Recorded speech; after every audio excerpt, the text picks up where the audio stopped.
إن الحمد لله نحمده ونستعينه ونستغفره ونعوذ بالله من شرور أنفسنا وسيئات أعمالنا من يهده الله فلا مضل له ومن يضلل فلا هادي له وأشهد أن لا إله إلا الله وحده لا شريك له وأشهد أن محمدا عبده ورسوله صلى الله عليه وعلى آله وأصحابه ومن تبعهم بإحسان إلى يوم الدين أما بعد. Donc nous sommes toujours dans notre série de réfutations contre Abu Muslim Safir Aurora. Et aujourd'hui, c'est le 9e audio bi'idhni ta'ala. Et avant de poursuivre avec la réfutation, je tenais à revenir par rapport à l'audio précédent, quand j'avais parlé de l'attribut du pied. L'attribut du pied, j'avais parlé, est-ce que c'est deux pieds ou pas? Et après avoir terminé l'audio, je me suis rappelé des récits de nos salaf, particulièrement les paroles des compagnons du prophète, notamment Abdullah ibn Abbasin radhiyallahu anhuma, ainsi que d'autres, où ils ont parlé de quoi? Quand ils ont parlé du kursi, ils ont dit que c'est l'emplacement des deux pieds d'Allah subhanahu wa ta'ala. Donc c'est là je tenais déjà à revenir. Donc les gens de la sunna, donc par rapport à l'attribut des pieds, on dit quoi? Que parmi la croyance des gens de la sunna concernant l'attribut des pieds, il y a quoi? Le fait qu'Allah subhanahu wa ta'ala a deux pieds qui concerne à sa grandeur et à sa majesté, et qui n'a rien à voir avec le commun des attributs des créatures.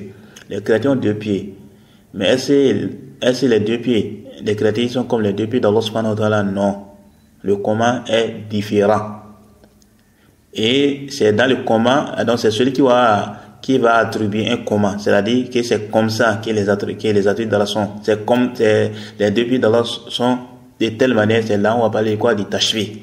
Mais quand on fait d'affirmer les attributs d'Allah, le fait de dire Allah a deux mains, Allah a deux pieds, Allah a quoi? Il a des yeux et il parle et autres là. Le fait d'affirmer ces attributs là, c'est pas du tashbih, comme les salafs ont gravé. Contrairement aux Ash'ari et autres là qui prétendent que l'affirmation des attributs d'Allah, ça engendre quoi? Ça engendre le tashbih.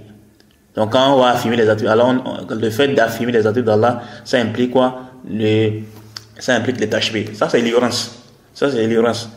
Comment dans le fait d'affirmer les attributs d'Allah, ça c'est l'ignorance? Déjà, mais on dit, entre même les créatures. Les créatures n'ont pas les mêmes. On comprend. Ils ont déjà pris l'exemple de quoi? L'attribut de lui. On dit les créatures entendent. Alors ils entendent. Mais est-ce que la manière qu'Allah entend, c'est de la même manière que les créatures entendent? Pas du tout. J'avais pris l'exemple là au début de l'audio, au début de la série, si vous vous souvenez. Donc le fait d'affirmer les attributs d'Allah, ça ne veut pas forcément dire que la personne il fait ressembler Allah à sa création. C'est dans le comment.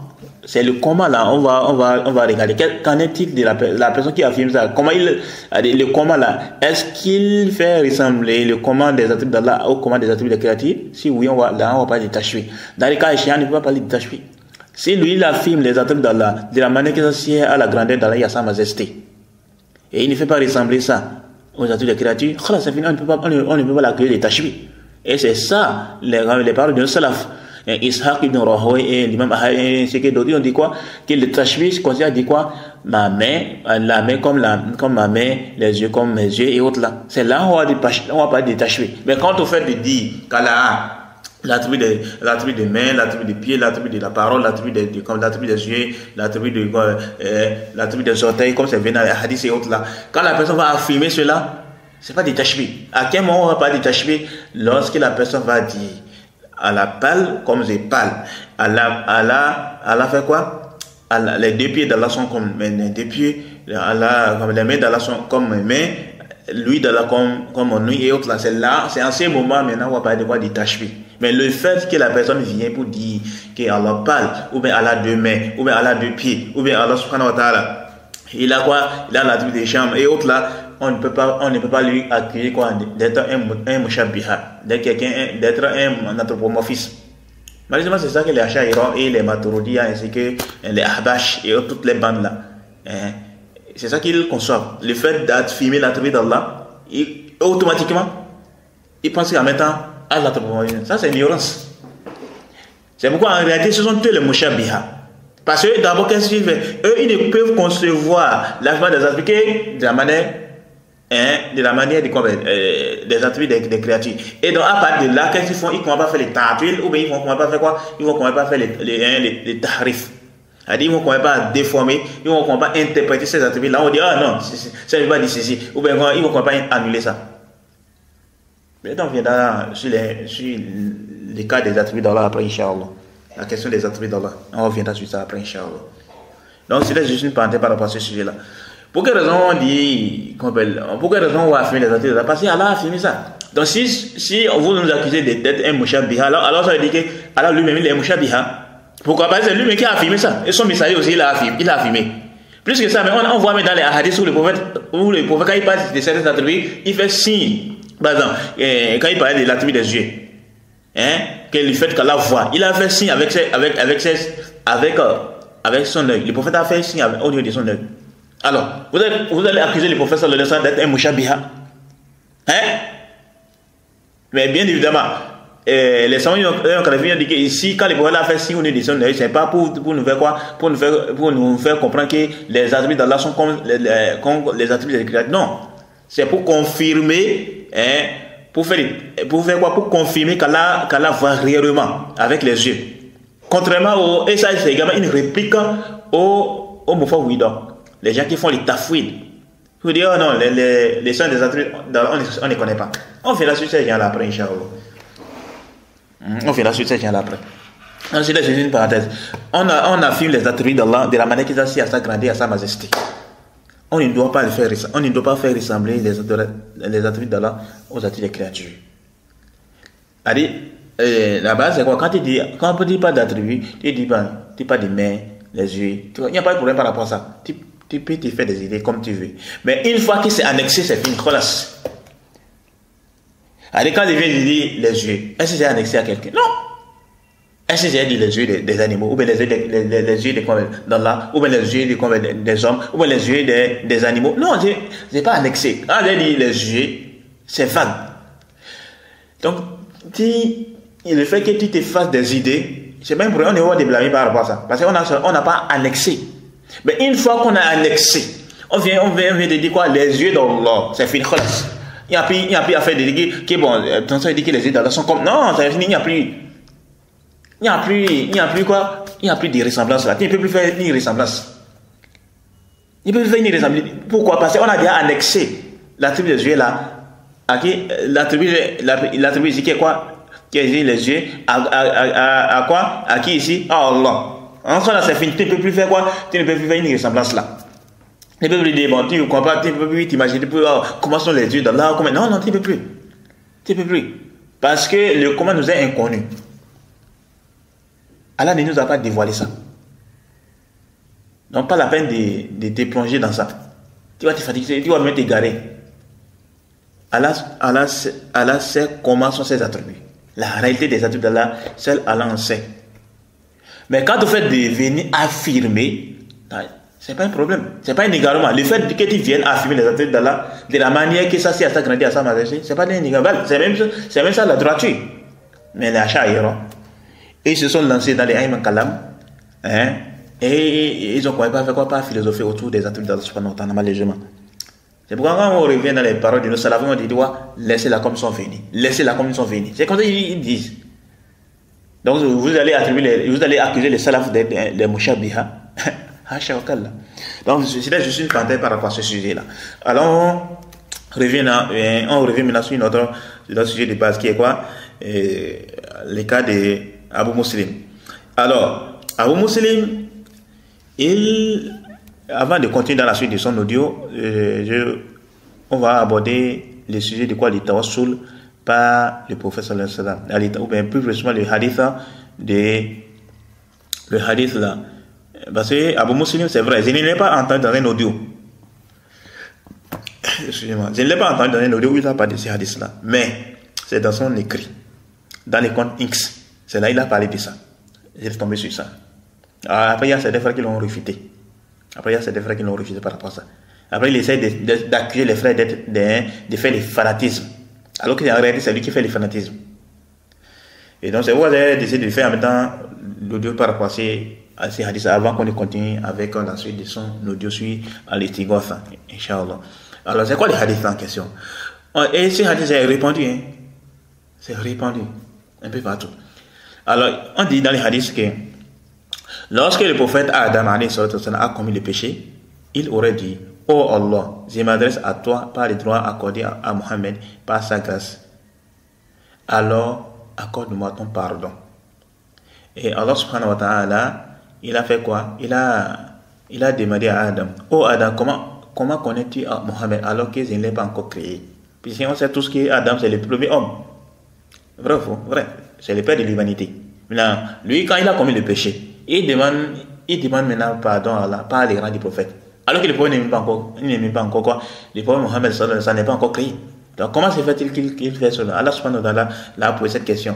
Tout en sachant qu'Allah subhanahu wa ta'ala, il connaît très bien. Il connaît toutes choses. Maintenant, il questionne souvent, on voit dans les hadiths où le prophète nous dit quoi? Que les anges, ils assistent au secte, les gens qui font quoi? Les gens qui font des assises pour étudier les livres d'Allah et autres là. Les hadiths sont connus. Quand les anges retournent vers Allah subhanahu wa ta'ala, qu'est-ce qu'ils disent?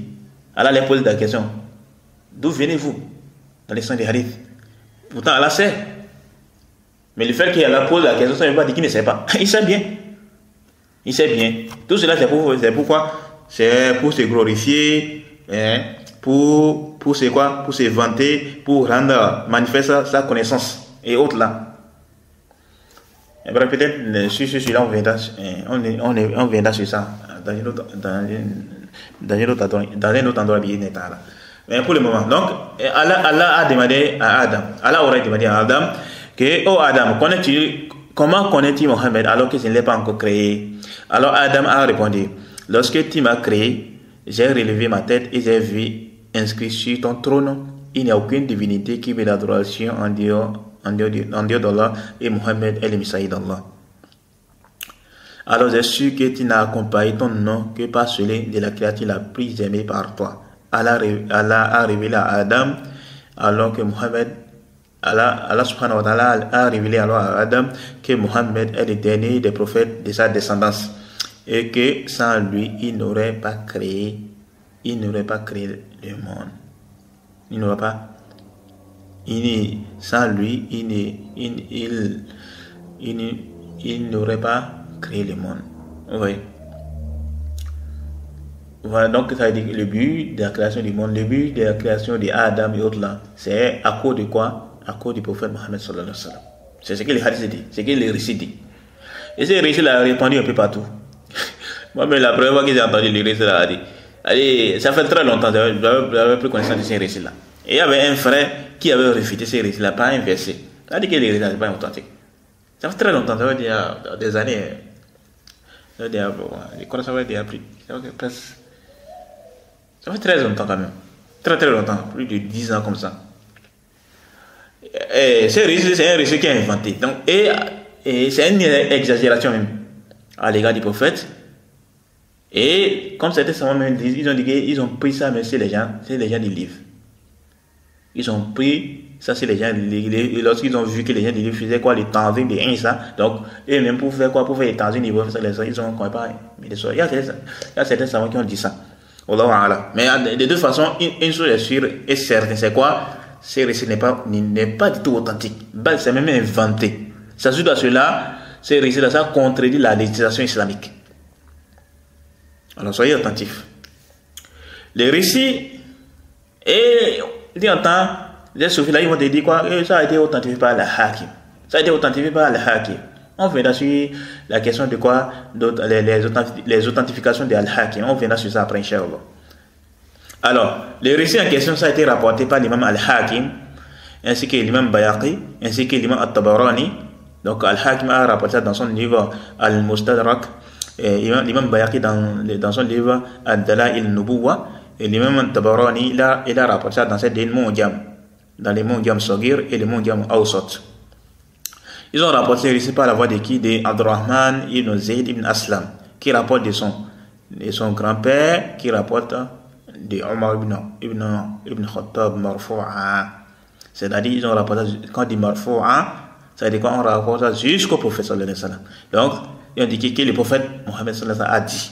Ok?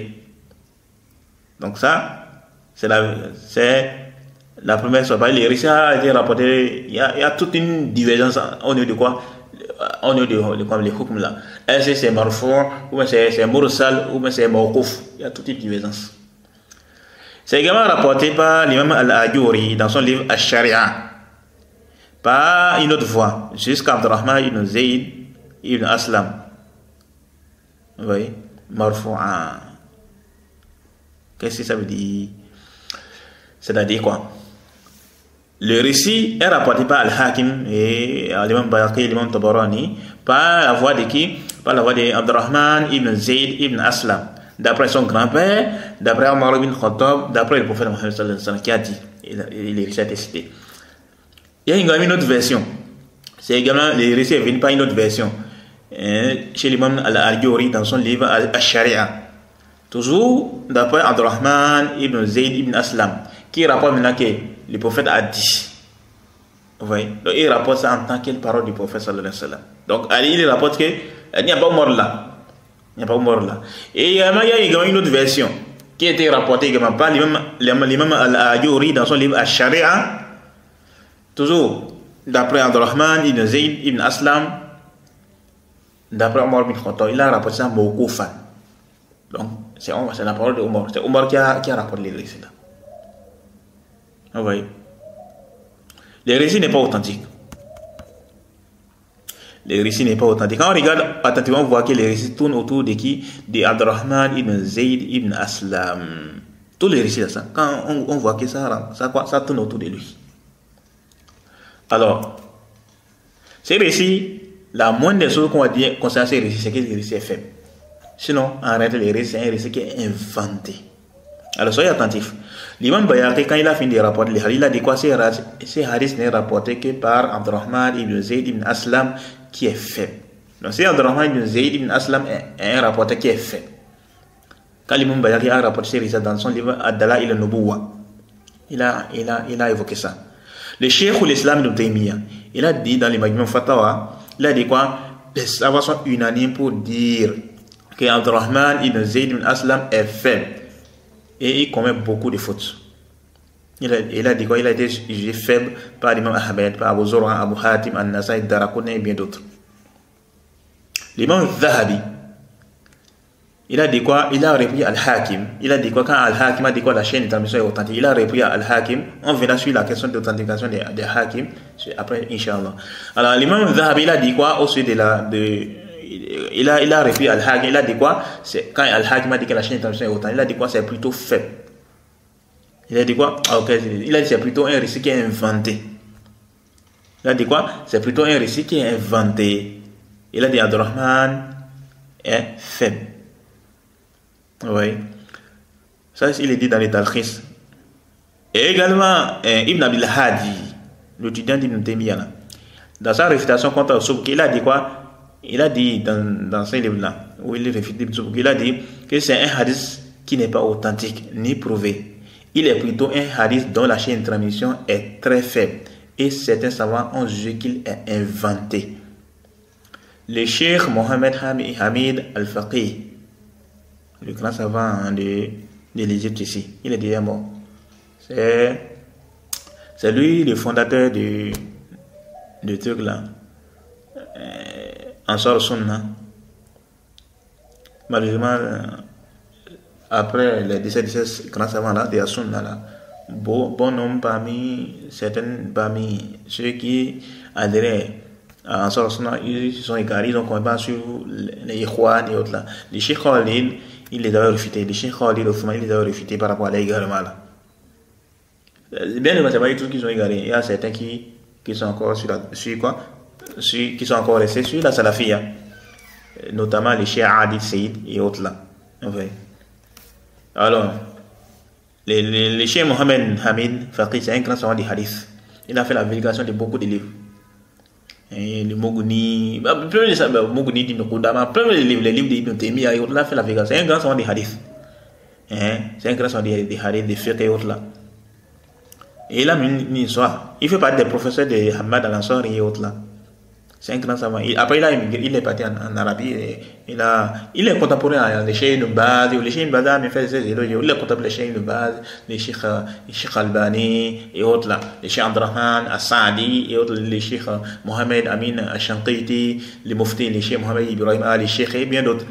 Mais il est mort il y a déjà très longtemps. Je crois que c'est en 1959, non? Il est mort. Il est mort très longtemps. Il y a déjà très longtemps. Qu'Allah lui fasse miséricorde. C'est un grand savant du hadith et du fiqh et autres là. Qu'Allah lui fasse miséricorde. Alors, il a dit quoi?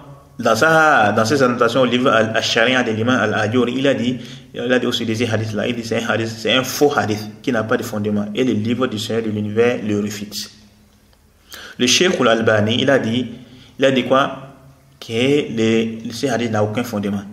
Il a dit qu'il est normal que l'imam Zahabi, Al-Hafid ibn Hajar al-Asqalani les qualifie de faux hadiths. Il a rendu faible les hadiths. Les hadiths qui n'est pas authentique. L'imam Ahmed a dit que Abdurrahman ibn Zayd ibn Aslam est faible. L'imam Yahya ibn Ma'in a dit que ces hadiths ne sont rien. Ali al-Medini a dit qu'il est très faible. L'imam Abu Daoud a dit tous les enfants de Zayd ibn Aslam, donc y compris Abdurrahman, qui est rapporté des hadiths, il a dit quoi? Qu'ils sont faibles. L'imam Nasa'i et Abu Zur'a ont dit qu'il est faible.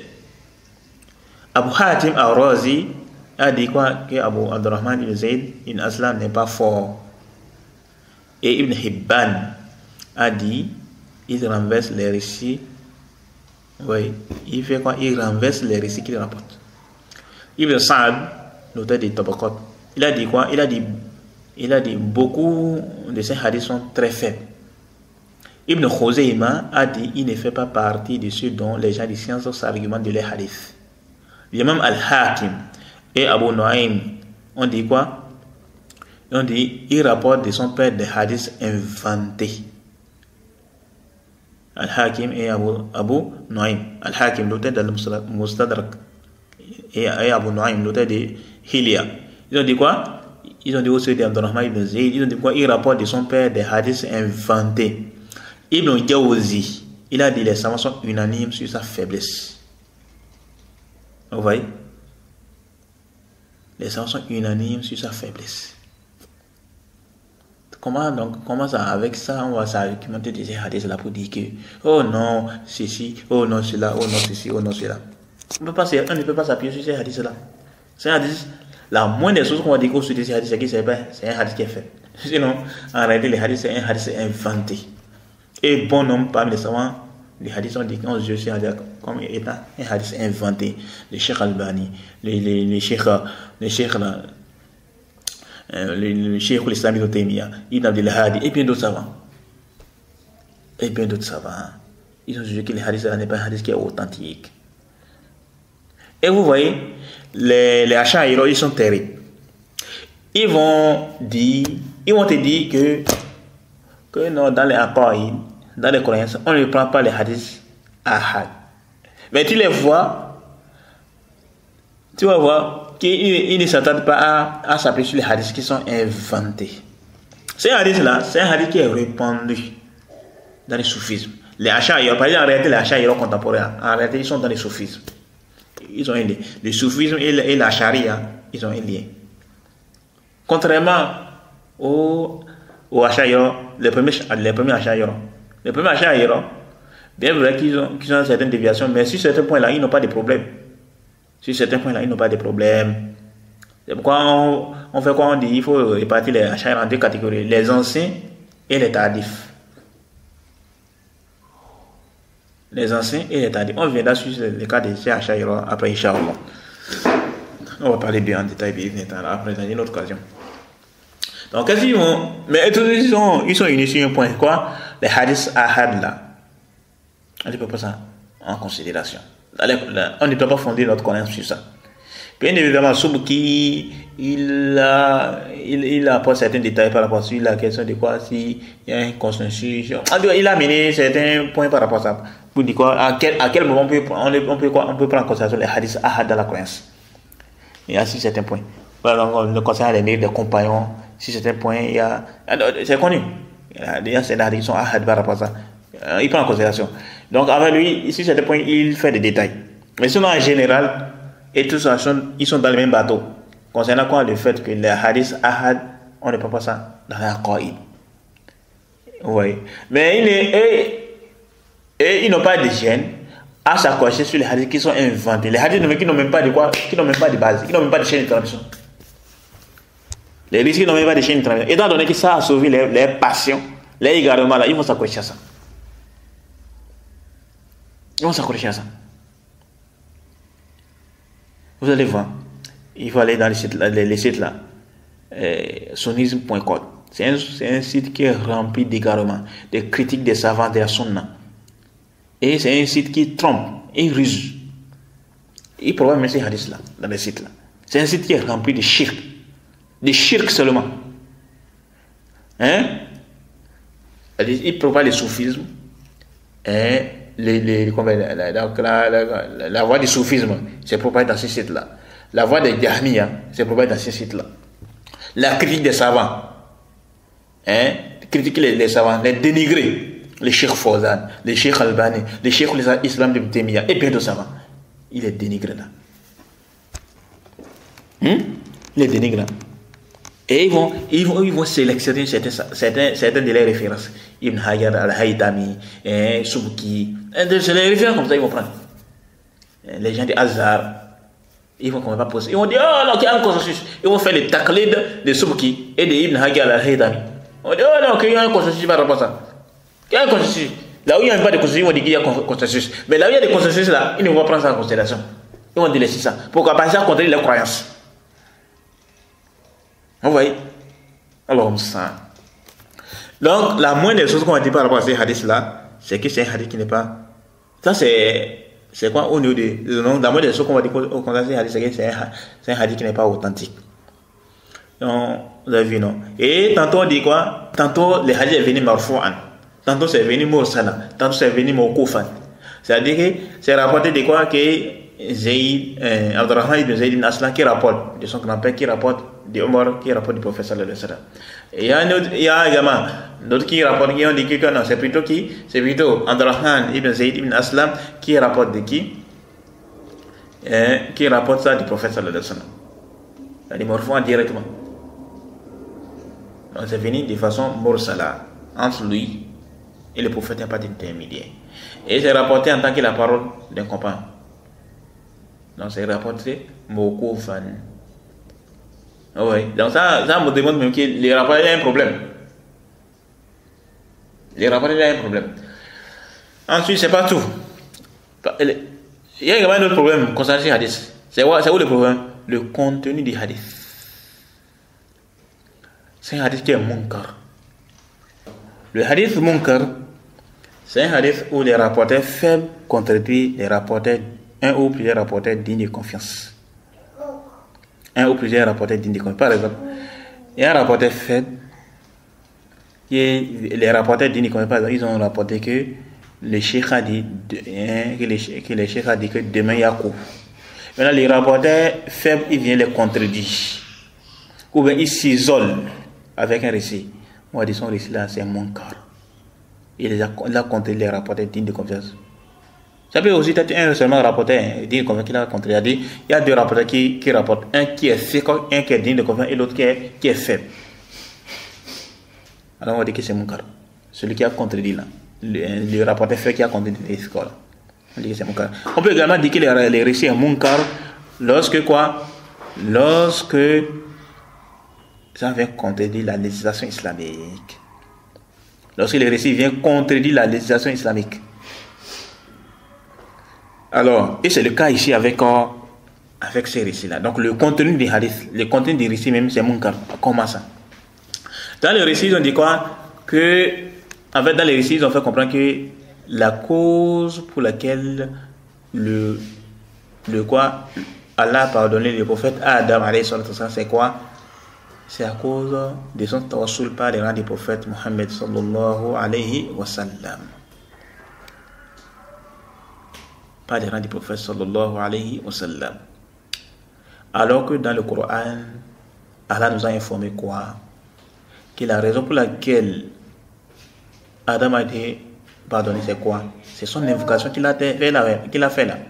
Allah nous a parlé de ça. Il a parlé de cela dans la sourate Baqarah et dans la sourate Araf. Allah nous a dit dans la sourate Baqarah, c'est le verset 37. Donc dans la sourate Baqarah, c'est la sourate 2 du Coran.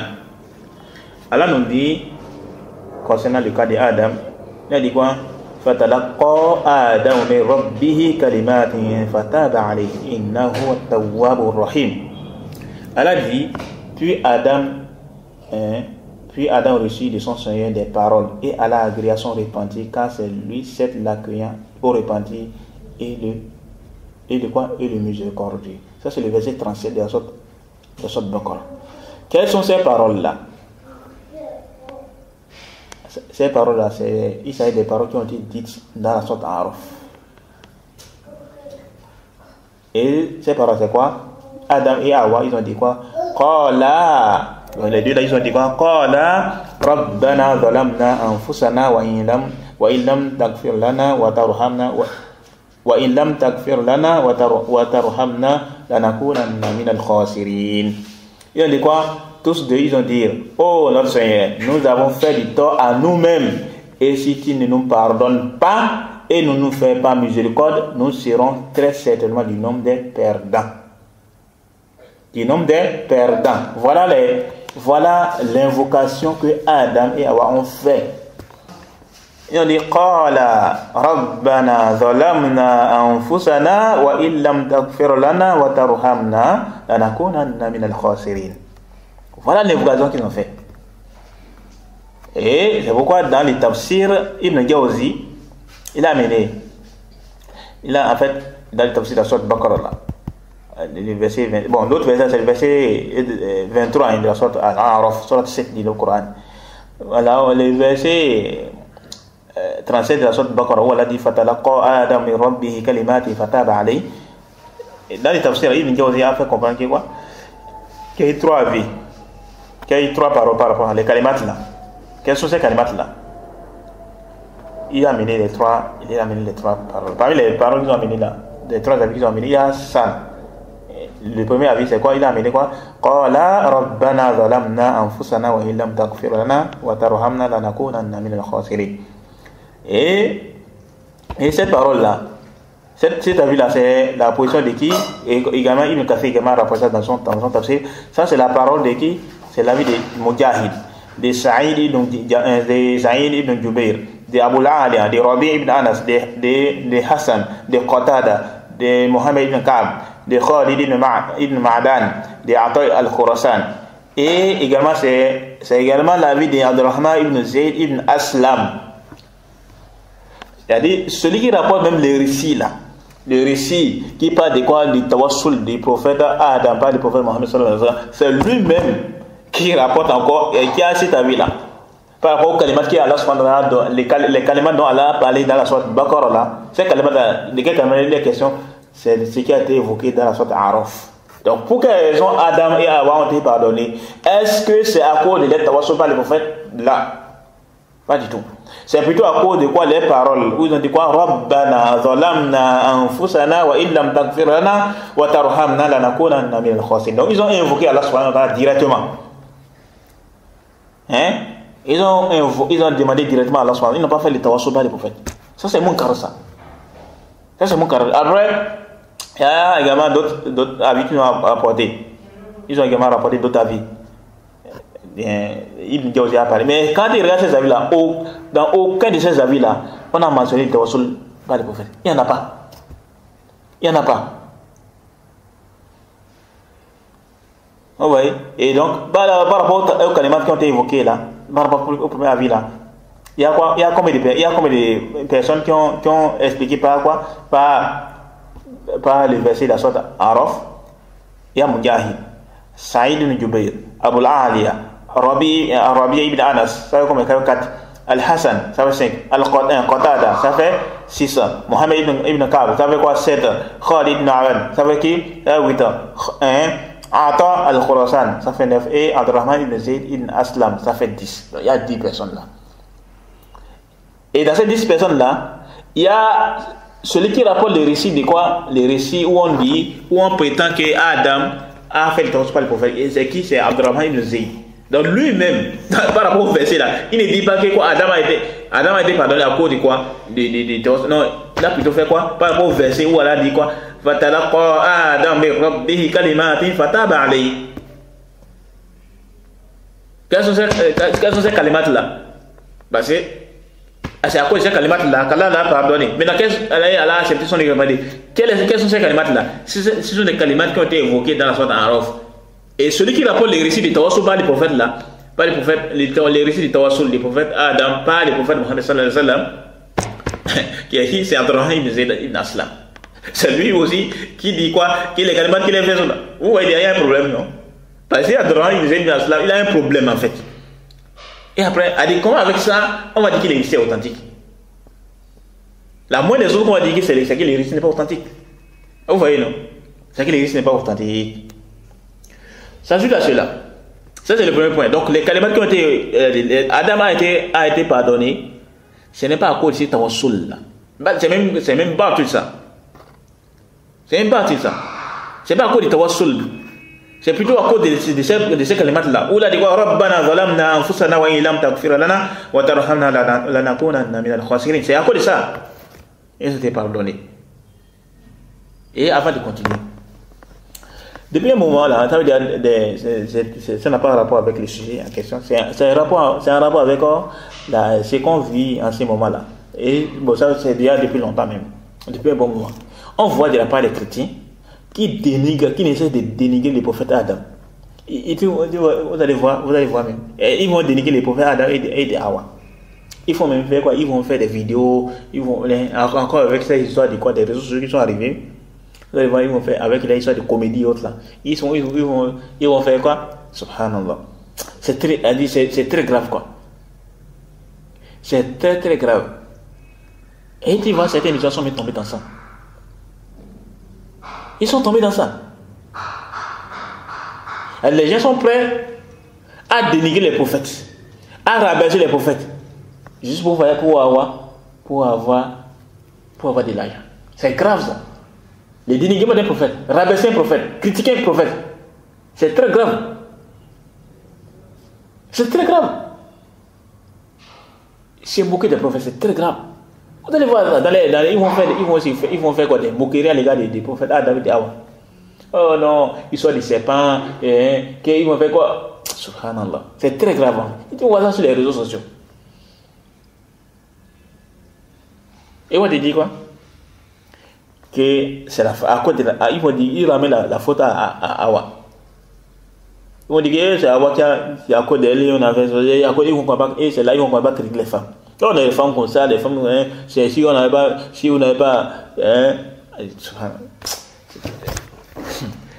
les gens ils vont répondre devant Allah les jours derniers quoi. Qu'Allah nous préserve. Les gens ils vont sur les jours derniers. Qu'Allah nous préserve d'intelligemment. Alors, c'est le premier point que je tenais à c'est quoi par rapport au kalimat. Donc, c'est déjà mon cas. Là, c'est le premier point. Le deuxième point, c'est quoi? Ils ont dit que le but de la création d'Adam, c'est à cause du prophète Mohammed sallallahu alayhi wa sallam. Donc, c'est à cause de toi qu'ils l'ont créé. Alors, c'est à cause de lui qu'ils étaient créés. Ça, c'est bâtard. Ça contredit le Coran. Allah nous a dit quoi? Allah nous a évoqué dans le Coran le but pour lequel il a créé l'humanité. Je n'ai créé les djinns et les hommes que pour qu'ils m'adorent. Le but pour lequel l'humanité a été créée, particulièrement Adam, c'est pour concrétiser les droits d'Allah sur ses serviteurs. C'est pour concrétiser l'adoration d'Allah uniquement et exclusivement. Ce n'est pas à cause du prophète sallallahu alayhi wa sallam. Ce n'est pas à cause du prophète Mohammed sallallahu alayhi wa sallam. Ça c'est battre ça. Ça c'est battre ça. Et vous voyez, les soufis ont cette bien de conception. Ils ont exagéré à l'égard du prophète Mohammed sallallahu alayhi wa sallam. Ils ont dépassé les limites. Alors que le prophète Mohammed sallallahu alayhi wa sallam nous a mis en garde contre ça. Ils ont mis en garde contre ça.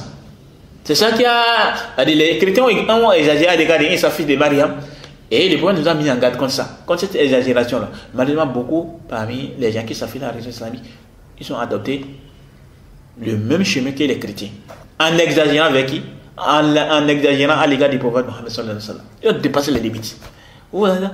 On te dit que le prophète a été créé à partir de la lumière, le monde a été créé à cause du prophète Mohammed sallallahu alayhi wa sallam. Comment ça? Comment ça le monde a été créé à cause du prophète Mohammed sallallahu alayhi wa sallam? Tu te demandes, est-ce que les gens ils lisent le Coran? Allah a dit dans le Coran qu'il a créé le monde à cause de quoi? Il a créé l'humanité, il a créé la guine à cause de quoi? À cause de son adoration. Et vous allez dire non, c'est à cause du prophète Mohammed sallallahu alayhi wa sallam. Ah, c'est pas sur les hadiths qui sont inventés. Hein? Allah m'stan. Voilà ce que je devais dire par rapport à ça. Alors quelqu'un peut dire, mais Al-Hakim a authentifié les récits. Qu'en est-il de ça? Alors, on va pas dire ça dans les 2 prochains, Inch'Allah. Quant à l'authentification des Hakim. Ok? On va pas dire ça. Et les récits là, pour ceux qui veulent dire par rapport à ces récits là, les cheikhs Soleh, il a parlé de ça dans son livre Hadi Mafahimna. Il a parlé de ça dans son livre là. Il y a d'autres savants qui ont abordé ces récits en détail. Le cheikh de l'islam de Témila, il a parlé de ces récits là également dans Qa'idatul Jalila. Qa'idatul Jalila fi tawassul wal wasila. Dans ces livres là, il a parlé de ça. Également, il y a également des livres qui ont été écrits. Il y a beaucoup de livres qui ont été écrits sur les tawassul, la question des tawassul. Ils ont réfuté les ambiguïtés, les shubhas des soufis, des ash'ari et autres là. Il y a plein de livres qui ont été écrits. Donc, ne soyez pas bernés par les ambiguïtés de ces égarés là. Alors, quant à la question de que Al-Hakim a authentifié ça, c'est Abu Muslim avait amené ça. Et non, Al-Hakim a authentifié. On va venir par rapport à la question de l'authentification de Al-Hakim. On va venir sur ça dans l'audio prochain, Inch'Allah. On va parler de son livre Al-Mustadrak, ainsi que de ces authentifications des hadiths. On va parler de ça dans l'audio prochain, Bi'idhni ta'ala. Après cela, on va continuer avec la suite de ces audios où il a parlé al-istighatha. Alors, on va s'arrêter ici. Subhanakallah wa bihamdika ashhadu an la ilaha illa anta astaghfiruka wa atubu ilayk. Assalamu alaikum wa rahmatullahi wa barakatuh.